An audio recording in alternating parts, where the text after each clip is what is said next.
All right. All right. Here we go. Here we go. It is a Thursday. Sorry for the delay in getting everything set up. I was hungry. And you know what? This morning, last night was a little bit rough. Just got back indoors, back into the house 20 minutes ago. So, not as smooth as the previous night, which, I'm kind of expecting as we get through this first little time with all the changes at work. But I got toast. Yep, it's what I got for breakfast today. I got toast. And not going to lie, I got apple butter and strawberry jelly. And if you call it strawberry jam, I apologize. I call it jelly. But nonetheless, needed to get some breakfast because I am starving. But we do have some interesting things to talk about. So let's open with this. I saw a lot of different trade rumors yesterday. And I saw a lot of very interesting stories on what could have happened.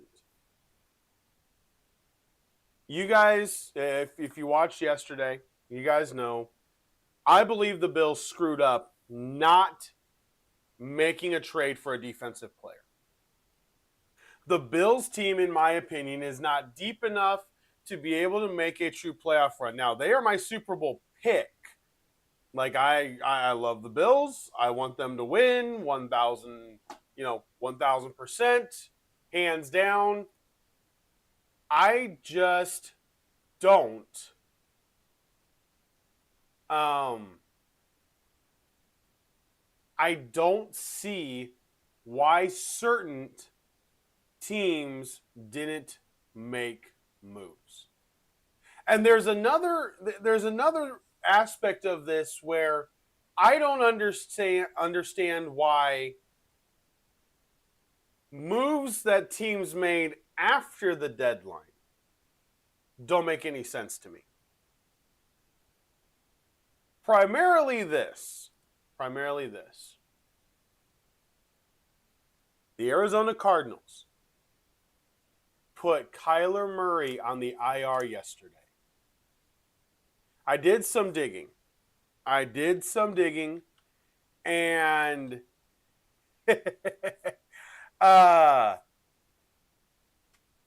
they tried to get rid of him. They did try to get rid of him. But they couldn't get the trade compensation that they wanted for him. Now, if I'm a team, and I haven't been able to find who it was, I'm sure that will eventually come out, but it is confirmed that they did get offers for Murray. They then put Murray on the injured list. Now, I did see the funny thing that was going around, the meme that said Murray gets placed on IR 1 week before Call of Duty comes out. Listen, I think that's hilarious. Okay, I was highly critical of Murray, of that being something as an NFL quarterback that you were accused of, is that you were so into Battlefield and Call of Duty, and you were so into that you wouldn't watch film. I was overly critical that he had just that accusation and the reality that they've tried to put a clause in of how much film he had to watch per week. The problem is he hasn't done anything to squash anyone believing that that's part of him, who he is. He's not committed to football. That's very clear. He's a gifted athlete in both baseball and football. It's not just one. In fact, if I were him, I keep getting these ankle injuries and knee injuries and foot injuries. Go play baseball, Kyler. I mean, really, Go play baseball. Go make a couple $1 million playing baseball now. I think it actually would be better for him and better for any team that has him. The Cardinals couldn't get what they wanted. That was very clear. That was very clear, and it makes sense why. Teams had apprehensions. Another player that did not get traded was Breece Hall. Did the digging yesterday, last night, found out that teams had offered a 4th-round pick for Breece Hall, and the Jets stood pat, saying they wanted a 3rd. Now, let's be honest. The Jets stood pat on multiple players and got a bevy of picks for 2 guys. So the way they did the trade deadline works. They don't need to trade Breece Hall. I wouldn't trade Breece Hall. I am one that told you guys that they would. I thought they would. I felt with how training camp went, they would. And if they don't re-sign him now in the offseason, it will be a wasted thing. They're not going anywhere right now. If they aren't planning on re-signing him, they should have gotten the 4th-round pick for Breece Hall. That I will say in the offseason if they don't re-sign him. Garrett Wilson was untouchable. You were not getting Garrett Wilson, which goes back to what I said yesterday. The Jets flipped their team philosophy. They went from a defense-focused team now to where they can focus on the offense.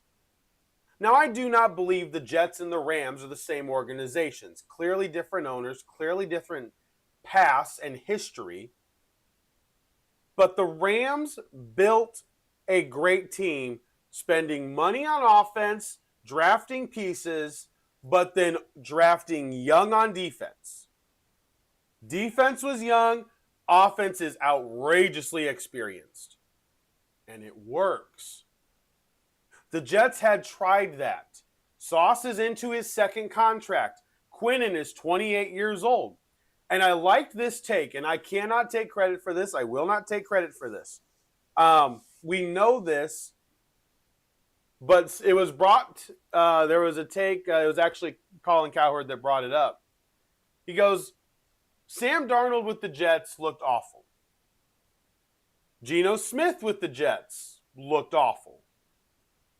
Aaron Rodgers last year looked some of the most uncomfortable, just odd looking that we've ever seen Aaron Rodgers. And Sam Darnold is now flourishing. Geno Smith had some really good seasons with Seattle. We cannot discount the success that Geno Smith had in Seattle. And Aaron Rodgers this year with the Steelers, I just watched the full game on Sunday against the Colts. I'm kind of with everybody who thinks he's going to play one more year. I think he's comfortable in Pittsburgh. I think Pittsburgh fits an experienced quarterback. And I'm not so sure he doesn't just play next year. The Jets have ruined a lot of players because of the circus that has been there. Robert Saleh was not a circus. Remember when Sauce first got drafted? Remember when Quinnen Williams was drafted? Leonard Williams? I mean, they had studs all along that defense. The defense was really good under Robert Saleh. Then it fell off, and the circus took out the playmakers. I do believe, I don't know if Sauce is going to become a top 3 corner again, but I do believe that Sauce will become an impact corner. I still fully believe it was too much. 2 first-round picks and a player. That's what the Packers traded for Micah Parsons. That's what you can trade for somebody who can affect the play each time. Every snap, they can affect it. Every time the ball is given to the quarterback, they can affect it. Sauce can't. Sauce doesn't affect every play. So I don't like the price of it by any stretch of the imagination. Any stretch. But I am hopeful that Sauce will come back to what he was. Now, another guy that was not traded, I mentioned it yesterday, Jermaine Johnson, the defensive end for the Jets. They wanted a 2nd-round pick. Nobody came up to that asking price. They said no. So, as much as the Jets have been a screw-up organization, I love where everything is at. I love where everything's at for them. Now, I will say this. I do believe that a cut is about to happen. Somebody's about ready to ask for their outright release. And this is going to be big for one reason. Linebacking help is huge in the NFL right now. Quincy Williams has been demoted by the Jets. His coaches told him he was underperforming, and he's been underperforming since training camp.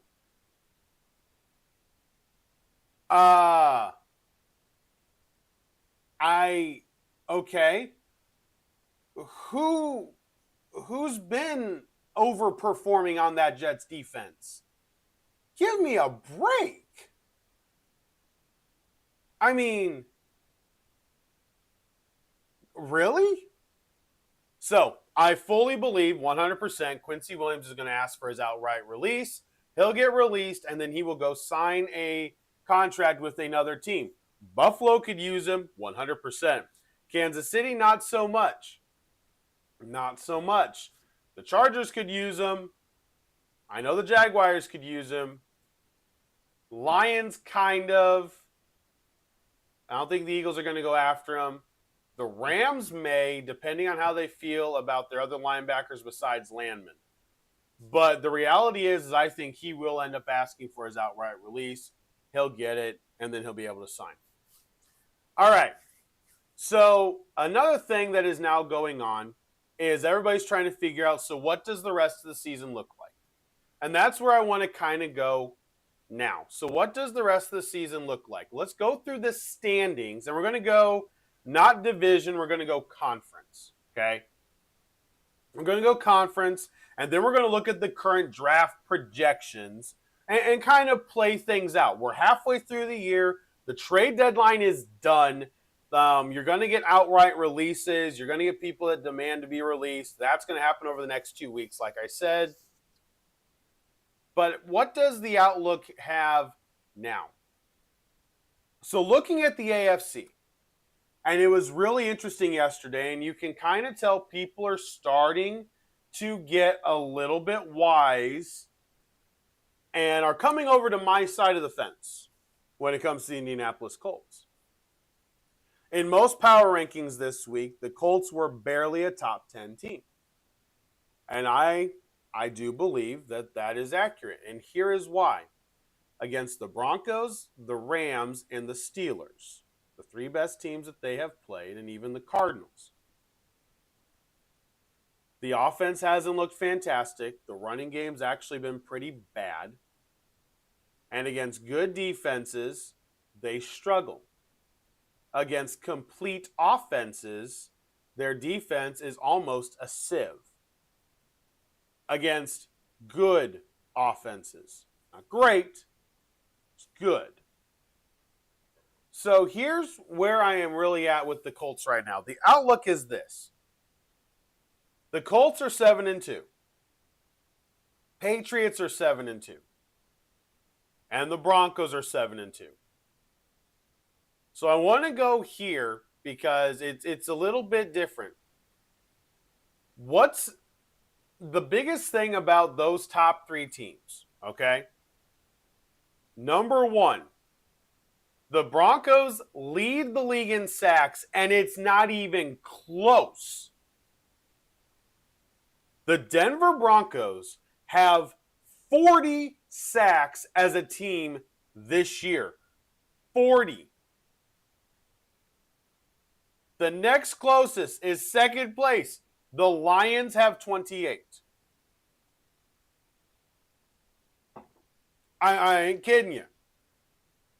Now, on the other side, you've got the Indianapolis Colts, who are third best in the passing game, averaging 257 yards a game.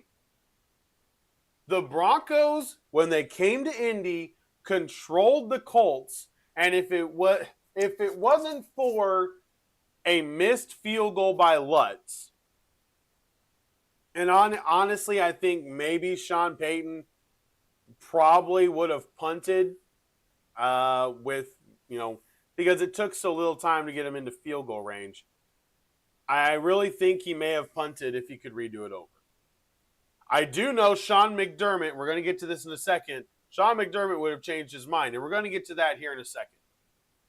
But I want to show you something here because the Denver Broncos are one of those teams that you really struggle with, but it's because they're middle of the pack. Now, they've played 9 games.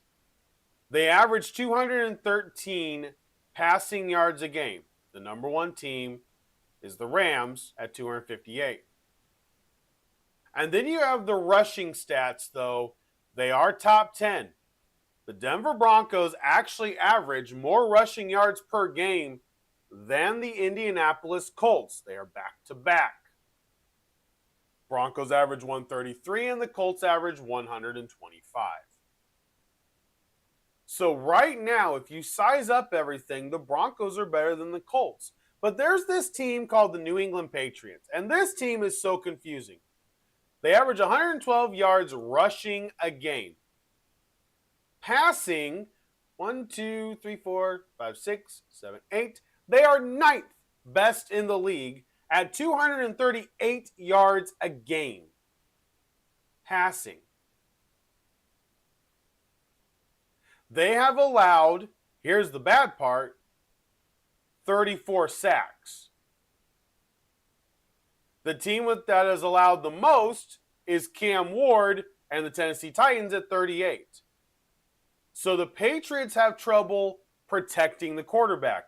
Myles Garrett is responsible for 5 of those sacks by himself. Here's the opposite end. The Broncos, Bo Nix has only been sacked 9 times, and Daniel Jones has only been sacked 14 times for the Colts. When you compare the top 3 teams in the AFC right now, what you really see is that it definitely leans Denver. Denver is the more complete team between the 3. And they currently have the inside track to be able to get a top spot. Let's go over the next couple of weeks. So the Broncos this week, Thursday night, they've got Will Lutz kicking probably 3 or 4 field goals against the Raiders. I think it's a Thursday night game. I believe the Broncos are going to blow them out, basically. But I think it's going to be a kicking game early. Raiders are going to play tough. But their next 4 games are Raiders, Chiefs, Commanders, Raiders. Those are the next 4 games for the Broncos. The Chiefs game, they are home. And everybody is already talking about how, well, that's the Chiefs coming off a bye. And we know Andy Reid coming off of a bye. I would agree with you, except for the fact that the Broncos have a bye the very next week. The Broncos play the Chiefs, then have a bye, then play the Commanders. So I believe with getting a 10-day break between the Raiders and the Chiefs, that is enough of a rest to give Sean Payton all the time he needs. I think this Chiefs and Bronco game on November 16th will be the biggest game of the year, bigger than when they go to Arrowhead on Christmas. Why? Because this game could change the trajectory of the division based on the opponents coming up. The Broncos close. The last 4 games are Packers, Jaguars, Chiefs, Chargers. The Chargers with Joe Alt out, I said is going to be really, really tough. I don't have a lot of faith in them to really stay in front of the Chiefs. Jim Harbaugh is an outstanding coach, but I don't believe they'll be able to stay in front of them. However, the Broncos beat the Chiefs. You're looking at a team at that time that is now 9-2, a Kansas City Chiefs team that is 5-5. The division potentially is theirs. They may only have to win 2 more games to take. They would only have to win 2 more games to knock Kansas City out of even having a chance to win the division. That is how close we are to already having a AFC West potential division winner. Believe it or not. Now, when you look at the Patriots schedule, this is the next 4 games for them. At the Buccaneers, the Jets, at the Bengals, and Giants. The toughest game there is at the Buccaneers this week. The Buccaneers off of a bye week. But it's warm weather. It's Tampa Bay.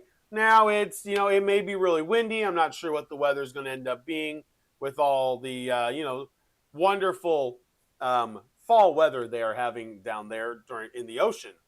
But the reality is that is perfectly set up for them to go a minimum of 3-1 in the next 4. Then their last 4 are Bills, at Ravens, at Jets, and home against the Dolphins. The Patriots have an inside track to the AFC East if they can beat. I think they're going to have to beat Buffalo again. And I'm not so sure that's going to be easy to do. But it could. Now, let's go to the Colts. The next 4 games. Falcons, Chiefs, Texans, Jaguars. FYI, the Texans are a fantastic defense. FYI, the Chiefs are really good on defense. The Jaguars continue to take the ball away. And the Falcons, don't sleep on the Falcons. Everybody's kind of thrown them out because they're 3-5. I just want you guys to know they're the number 4 rated defense in the NFL. Number 4 rated defense in the NFL in yards per game. They are not allowing the opposing team to get a bunch of yards. They're getting beat because their offensive coordinator, to me, sucks badly. They need a real play caller. They need a guy that understands what Penix can do, how to use Drake London, how to use Bijan Robinson. It's been embarrassing. I thought they should have made a move at the deadline. I thought they needed offensive line help. They have to make the playoffs this year. You can't miss the playoffs if you're the Falcons. This is a game, level field, overseas, Germany. If the Falcons could win, would be huge. But it'd be bigger for the Colts losing. Because their schedule is tough. Their final 4 games are Seahawks, 49ers, Jaguars, Texans. I'm sorry. This schedule is outrageously tough. And the reason it's only the 5th highest schedule as far as strength of schedule is because the Texans are currently 3-5. If Stroud comes back, that defense, what has beat the Colts? Defense. You just got to stop Jonathan Taylor. He's got 895 rushing yards already this year, 12 rushing touchdowns. But he's looked horrible in 3 or 4 games. It's all clumped together. Big games against Tennessee, big games against the Raiders. I mean, come on. Big game against the Dolphins. You can't look at the Colts seriously until after the next 4-game stretch. If they can beat the Texans, beat the Jaguars, then you can say, all right, this team can make a move. So let's go to the NFC. And we've got 3 teams that are 6-2 in the NFC. Philadelphia Eagles, Tampa Bay Buccaneers, Seattle Seahawks. What is the outlook for each one of these teams? Well, let's look at the Philadelphia Eagles. Number 1, the next 4 games for the Eagles. Packers on the road, Lions at home, at the Cowboys, home against the Bears. Those are the next 4 games for the Philadelphia Eagles. Now, Saquon Barkley has had a really bad year. It's 519 rushing yards to this point, only 4 rushing touchdowns. It's not been great. The offense hasn't been great.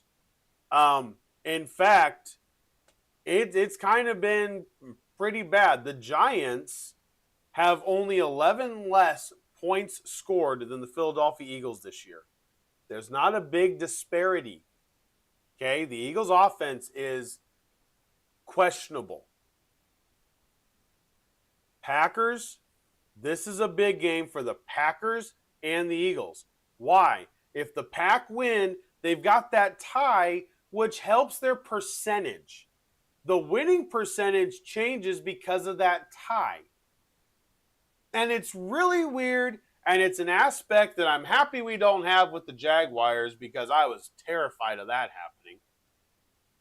But they could leapfrog the Philadelphia Eagles. They could leapfrog everybody if the Packers beat the Eagles on Monday Night Football.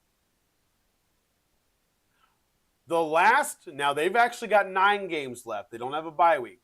So the last 5 games will be at the Chargers, Raiders, at Commanders, at the Bills, and home against the Commanders. So they finish with 2 games against the Commanders, which with Jayden Daniels, I said was easily a split. With Marcus Mariota, honestly, right now, that defense, you should win both those games. Do I think the Eagles can go to Buffalo December 28th and beat the Bills? Heck no. Heck no. Never, not at all. Do I think that they can go to Lambeau and win? Yeah.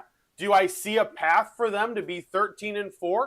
Absolutely. There is a very easy path for the Philadelphia Eagles to be 13-4. 100%. 100%. So we'll see what happens. We'll see what happens. All right. Another team that we got to look at, 6-2. Coming off of their bye week now is the Tampa Bay Buccaneers. Just casually strolling along, eking out victories that they really don't deserve. What's the outlook for them? Well, they made no trades, so they're standing pat. They're injured at receiver. Evans, collarbone. Godwin's still banged up. Bucky Irving's been injured. Rashad White's filled in very nicely for him.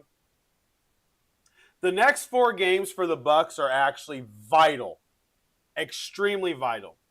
Patriots, at the Bills, at the Rams, home against the Cardinals.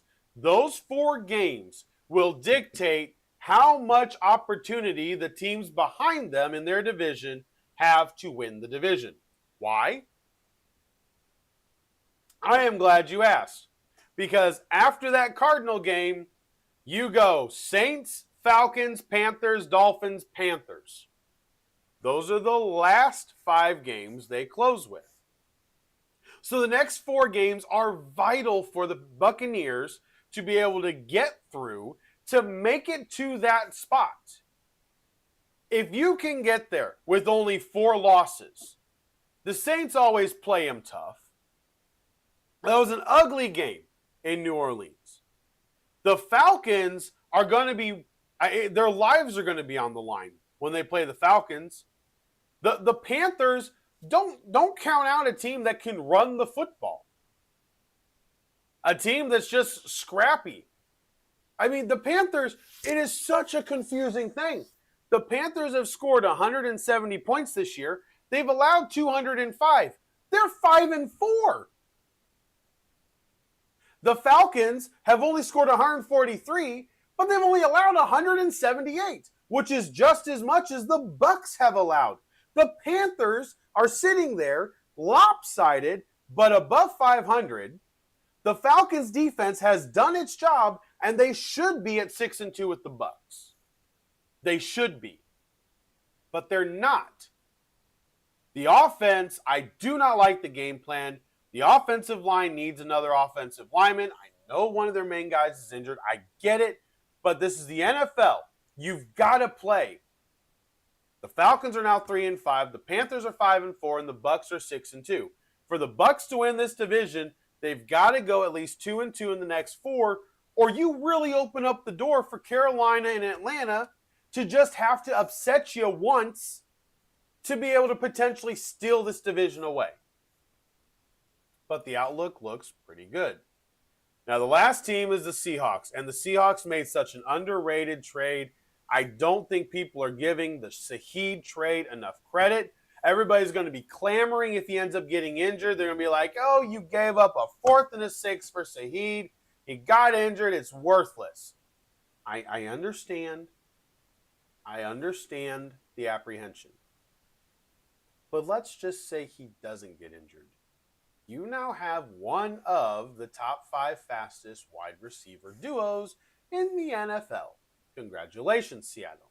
What do the next 4 games look like for them? They are home against the Cardinals, at the Rams, at the Titans, home against the Vikings. That 4-game stretch, if they go 3-1, that puts them at 9-3 heading into the final 5 games, which are at the Falcons, the Colts at home, Rams at home, at the Panthers, at the 49ers. Now, the problem with Seattle is the Rams, I believe, are still better. I do believe they can split with the Rams, so when they come back home on December 18th, I do believe Seattle can beat them there. I don't think Seattle wins in Los Angeles, but I do think they'll win at home. So really, if you go 3-1 in your next 4, you end up 9-3. There is a very viable path for them to then end up a very healthy 13-4. The problem is, I think the Rams can do the same thing. So it's going to come down to the wire, and Seattle does not have a lot of wiggle room when it comes to what is needed. Just the reality. Just the reality. All right. I have some breaking news. Huge breaking news. Ladies and gentlemen, last night in the National Hockey League, we did not have a game go to overtime. We did not have a game go to overtime. In fact, it was blowout night. It was just blowout night. I lost my hockey bet last night. It was gone. It was way gone. The Toronto Maple Leafs beat the Utah Mammoth 5-3. The Washington Capitals just absolutely beat up on the St. Louis Blues 6-1. Calgary Flames took out the Columbus Blue Jackets 5-1. The Blackhawks beat the Canucks 5-2. And the Sharks destroyed the Seattle Kraken 6-1. When we look at the standings right now, and I do this primarily to be able to figure out what in the world I'm looking at when I'm looking at these teams. So we officially now have every team has a minimum of 4 wins. Every team now has a minimum of 4 wins. The worst team is Calgary, second worst is St. Louis, third worst is Minnesota Wild. And I'm really interested in a lot of this stuff. So the number 1 team in National Hockey League right now is the Colorado Avalanche, because they've only lost a straight-up game one time. They have 5 overtime losses. So the points, they're winning with 21 points. But Montreal, Winnipeg, New Jersey, and Utah, and Detroit all have 9 wins. But they're ranked below them. Detroit is 9-5 straight up, no overtime losses. Utah Mammoth, 9-5 straight up, no overtime losses. So I'm still figuring out this whole points thing. But I do love it. I do love it. All right, let's check in on the NBA. Last night was a big night. It showed, well, it was actually sad if you're an Indiana fan.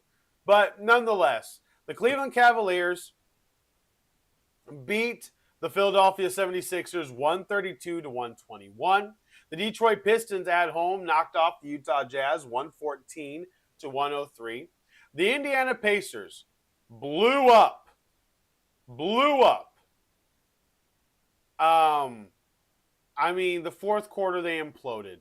They lost to the Nets 112-103. Just sad. The Celtics beat the Wizards 136-107. The New York Knicks knocked off the Timberwolves after starting off slow 137-114. Houston Rockets beat Memphis 124-109. The Pelicans beat the Mavericks last night 101-99. The Denver Nuggets beat the Heat 122-112. Lakers, in a really weird, dramatic fashion, beat the Spurs 118-116. The Portland Trail Blazers took down the Oklahoma City Thunder 121-119, and the Kings beat the Golden State Warriors 121-116. So I'm going to be watching the draft stock of all these teams all year. Not going to lie. We're going to go back and look at the NFL draft here in a second. Okay. We need to talk about this. So last week, the Pacers lost to an Atlanta Hawk team without Trae Young. Last night, we lost to the only winless team left in the NBA. And I don't like this. We are down. Now, I'm kind of happy that there's another team down here at the bottom that shouldn't be. The Wizards are 1-7. The Pacers are 1-7. The Nets are 1-7. And then there's just a little bit of solace because the Mavericks are 2-6. So there's a little bit of solace that a team that's supposed to be in the playoffs in the West and contending also sucks right now. So it's a little bit of solace. But it's not. I mean, we're just, it's not good. It's not good. Diehard Pacer fans are wondering what we did off season. They are trying. Now, this really drives me nuts. There are people that are trying to say because of how long the Pacers played is the reason that they're injured now. Okay. June. So we're going to go just months. June to July, July to August, August to September, September to October. 1, 2, 3, 4. You had 4 months off. Okay? Now, I understand. It's different from January to February. February to March. March to April, April to May, June to July. I understand it's a little bit different than the NFL. NFL has, 5 solid months when you're off. And that's for every team. But for the Super Bowl winner, you only get February to March, April to May, June to July. February to March, March to April, April to May, June to July. You only get 4 months. Same as what the Pacers got. And I don't understand with how the schedule is so stretched out. I don't understand how these players are complaining now. You had 4 months off. And you're going to blame the fact that you had an NBA Finals run where you were in a Game 7, winning a Game 7 when your star went down, and you're going to blame that as the reason that you're injured? Really? I can't. I can't. I do have the shocks at the top of the league. I mean, the Chicago Bulls look really, really good. I love this Bulls team. I predicted them to make the playoffs. I thought they could challenge for the division. There they are. The Spurs are 5-2, and the Blazers are 5-3. And their head coach is currently, he may be out on bond now, but he was arrested. So, huge, huge respect to the Trailblazers. All right. So let's do the same thing in the NFL. Let's look at where the potential number 1 pick will go. So we have 3 one-win teams currently. New Orleans Saints, Tennessee Titans, and the New York Jets. We have 4 2-win teams, the Giants, the Dolphins, the Browns, and the Raiders. Now, if I was a betting man, of which I slightly am, but if I was a betting man, I would say the Giants are going to pull out probably 3 more wins as long as Jackson Dart is healthy. They can upset some teams. Looking at their schedule, they play so tough. The Bears game this week, I'm not sleeping on the Bears game, but they've got the Commanders, which I think they can beat now without Jaden Daniels. They've got the Vikings, which, let's be honest, J.J. McCarthy hasn't been consistent enough to believe in. And then they've got the Raiders and the Cowboys, which I think they can beat the Cowboys at home. A dome team on the road. I do. I think they'll beat the Cowboys at home. I think they can carve out 3 more wins. So let's just say the New York Giants are 5 wins. They're not going to be in the bottom 3. The New Orleans Saints. It is anybody's guess, but the great part about this is they play the Dolphins, they play the Jets, and they play the Titans. So the New Orleans Saints, if they decide to lose out, will guarantee that they have the number 1 pick in the draft. Because they play the 2 other teams that have 1 win. Now, here's the problem. I actually believe they could potentially beat the Jets at home and then lose on the road to the Titans, so the Titans would get a victory. I fully think that could happen. So the team I'm questioning right now is the Jets. What's going to happen with the Jets? Well, they got the Browns this week. Could they sneak a win out against the Browns? I don't know. We'll find out on Sunday. I'm betting the Brown defense. Just saying.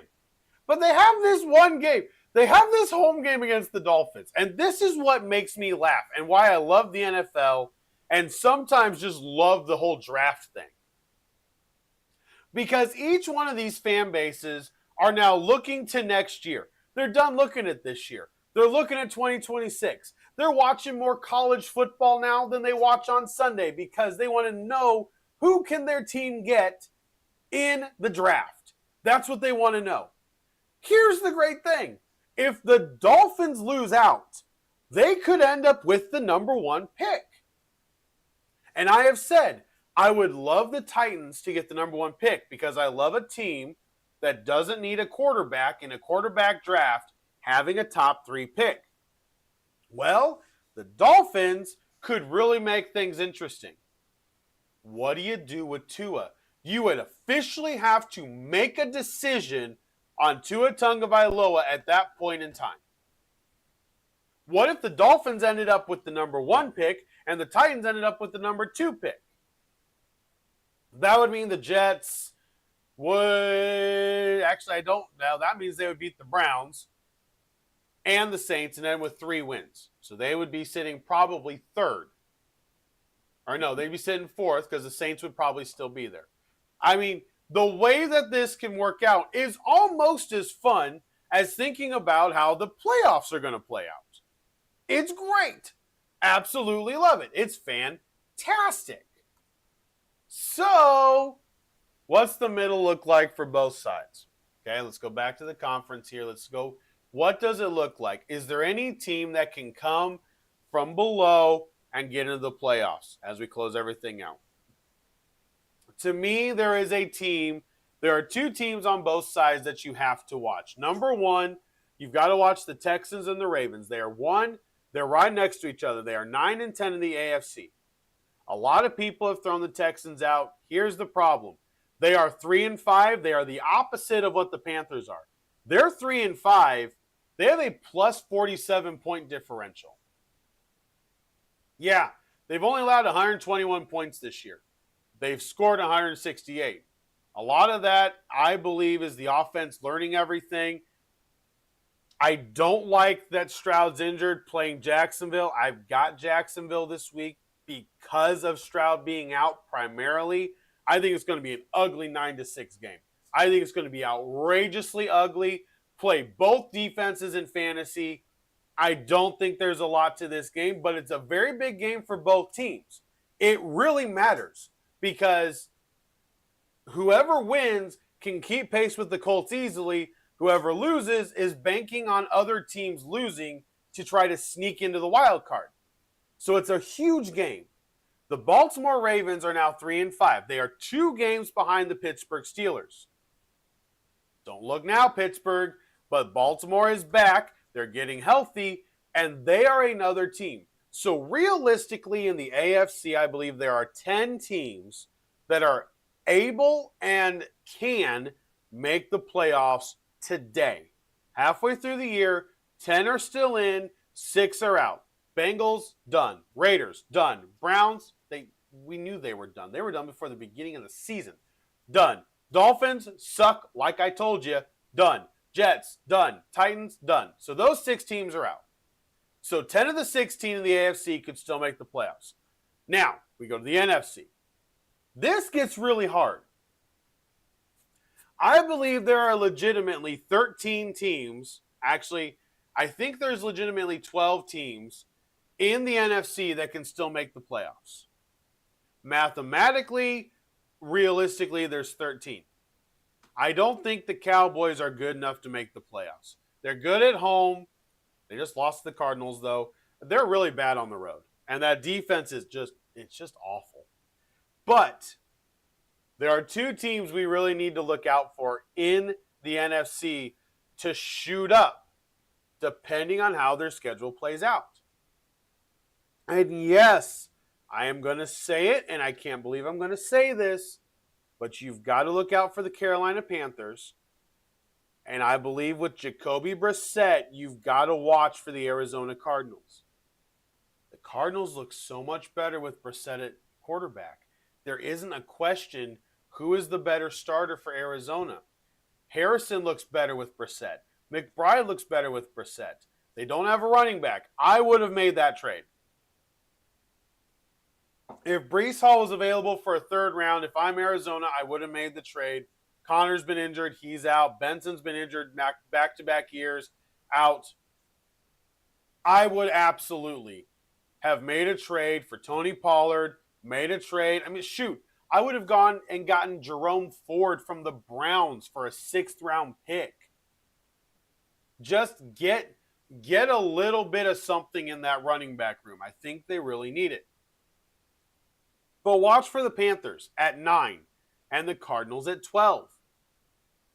The Cardinals just beat the Cowboys, and if somehow they can beat the Seahawks, which is going to be really hard, but if they could beat the Seahawks, they are then sitting at 4-5 after this week.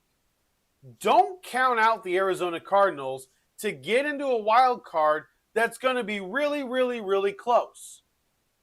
Because the Packers are going to keep losing. The 49ers have an easier schedule, but they are so up and down. The Rams and Seahawks, I believe, are going to be fighting for the top of the West. Rams or Seahawks will get the 5th seed in the playoffs. The Buccaneers have the Panthers right behind them. Bucs are 6-2. Panthers are 5-4. The Panthers still have a bye week to go. The Buccaneers just had theirs. Okay? So, the 2 teams in the AFC, look out for the Ravens and Texans. They're not out of it yet. Don't sleep on them. In the NFC, watch for the Cardinals and watch for the Panthers. I want to say the Falcons, and it's because their defense is really, really good. I would say the Falcons. But I think the Cardinals have shown Brissett's shown such composure and control over the offense. Don't count them out. If you count them out, it's one of the dumbest things you can do. Really, it just really is one of the dumbest things you can do. All right, my pick for tonight. I've got Broncos in a blowout. There's no question. I've got Broncos in a blowout. They're home. Raiders. The Raiders don't have a quarterback. I think Geno Smith could throw 4 interceptions tonight. I really do. I think he could throw 4 interceptions tonight. All right, I wanted to go off of this because we were talking about the coaching. And we were talking about, the decisions that some coaches had made in certain games. Let's go back to Sunday. Sean McDermott almost lost the game for the Buffalo Bills. And I was going through everything and thinking about this, and I have griped about him being outcoached a lot on this podcast. He's been outcoached by Reed multiple times. He was outcoached by Vrabel earlier this year. And at the end of a game, when you could punt and pin Patrick Mahomes deep in the end zone, deep, just sitting back deep, or you take a risky field goal, Prater has not been that reliable. They need Tyler Bass back badly. But every single team kind of seems to be in that situation unless you're the Detroit Lions, Philadelphia Eagles. I mean, there's only 5 to 7 teams that don't have questions about their kicker right now. And his decision to kick that field goal almost lost them the game. Because I'm not so sure Andy Reid doesn't go for 2 if they score that touchdown. Because I don't believe he would have thought his defense was going to stop Josh Allen, nor would his offense really be able to go down and score again. It was going to be based off the coin flip, and he was going to be happy going for 2 for the win. And more conversation is happening in college football about who these next coaches are, because of, as far as in college, you have to find your next head coach during the season. And the signing period is December. Transfer portal is early January. Lane Kiffin could still be coaching, realistically, Ole Miss for a national title, potentially, when all this is taking place. So it's really, really hard. Really, really hard for some of these colleges to figure out who they want to hire. Rumor is that Virginia Tech is going after James Franklin really harsh. I'm so jealous, but I love it for him. I absolutely think that is a out-of-the-park home run hire if they can get him signed. If I'm him, I'm going to take a little bit less money because I want to make sure I can infuse the program with the money to be able to get some players. I can own the East Coast recruiting. I'm going to beat West Virginia. I'm going to beat Virginia. The rest of the smarty schools, Wake Forest, North Carolina, Duke, I'm going to beat them. And I think he can bring back Blacksburg, Virginia. He can bring back Lane Stadium. He can bring back what it means to be a Hokie. I really think he can. So I love that. If he ends up being the hire for Virginia Tech, I love it. Now, because he was fired, he's it's fair game. Brian Kelly, Hugh Freeze. Listen, these guys get fired. They're not out of being able to coach. If I'm Hugh Freeze, I looked at this. There are 2 schools that I would hire Hugh Freeze for immediately. Just because I think he could control the narrative enough to be able to bring it back up. I would hire Hugh Freeze if I am UCLA or if I am Oregon State. Oregon State needs a name coach to be able to go into the new alignment of the Pac-10, 12, whatever it actually is, the Pac-12. A hire like Hugh Freeze would be huge. Brian Kelly also wouldn't be bad. But UCLA, watch for them. UCLA, Hugh Freeze in UCLA, I think works. I think he can recruit okay. And I think it'll be pretty good. I really do. I think it'll be pretty good. So watch out for that. Brian Kelly, I don't know where he's going to go. I don't. LSU didn't fit him. Maybe Oklahoma State. Maybe another school that opens up here in the next couple days. That's my thought. So there we go. 10:01, 23-hour break. Hopefully work is up and down. Like I said, guys, I appreciate you bearing with me this week. But there it is. simple, straight sports football talk for today. Tomorrow we'll get into the picks and previews of this weekend. We got some big games in college football and some big games in the NFL. Cannot wait for this weekend. All right, guys, that's going to be it. Appreciate each and every one of you. Please make sure to like, subscribe, share the podcast with a friend. I deeply appreciate it. Please help me grow the podcast as I want to try to reach my goal by the end of the season. I really do, and I'm going over a couple different ways to be able to make that work.